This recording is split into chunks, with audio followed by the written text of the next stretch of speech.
പ്രിയപ്പെട്ടവരെ, ചെറിയൊരിടവേളയ്ക്ക് ശേഷം സ്കാൻഡിനേവിയൻ യാത്രയുടെ തുടർ വിവരണങ്ങളുമായി നാടോടി കാഴ്ചകളിലേക്ക് നിങ്ങളെ സ്വാഗതം ചെയ്യുന്നു. നാരായണൻ കുട്ടമത്ത്. നോർവേയിലെ ഹെംസ്ദാലിൽ വെച്ച് സുന്ദരമായ ധ്രുവദീപ്തിയും കണ്ട് ഉറങ്ങിയെഴുന്നേറ്റ ഞങ്ങൾ പിന്നീട് പോയത് ഓസ്ലോ തുറമുഖത്തേക്കായിരുന്നു. അവിടെ നിന്നും കപ്പൽ മാർഗം ഡെൻമാർക്കിൻ്റെ തലസ്ഥാനമായ കോപ്പൻഹേഗനിലെത്തുകയായിരുന്നു ഞങ്ങളുടെ ലക്ഷ്യം. ഹെംസ്ദാലിൽ നിന്നും ഓസ്ലോ തുറമുഖം വരെ സുന്ദരമായ പ്രകൃതി ഭംഗിയും ആസ്വദിച്ച് ഞങ്ങൾ യാത്ര തുടർന്നു.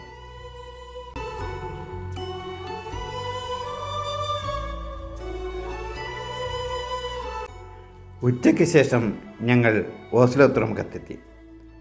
കോപ്പൻഹേഗനിലേക്ക് പോകാനുള്ള കപ്പലാണ് ഇത്. ഓസ്ലോ തുറമുഖത്തിന് ചുറ്റുമുള്ള ദൃശ്യം നമുക്കൊന്ന് കാണാം.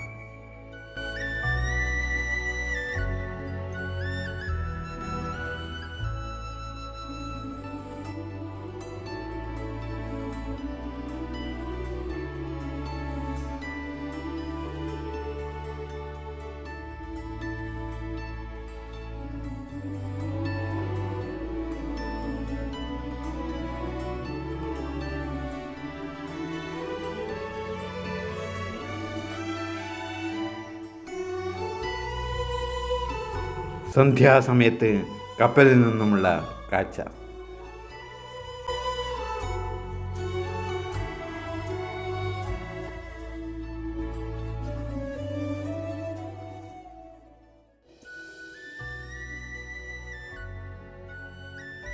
കപ്പലിലെ വിഭവസമൃദ്ധമായ ഭക്ഷണവും കഴിച്ച് ആടിയും പാടിയും ഞങ്ങൾ കോപ്പൻഹേഗനിലേക്ക് നീങ്ങി.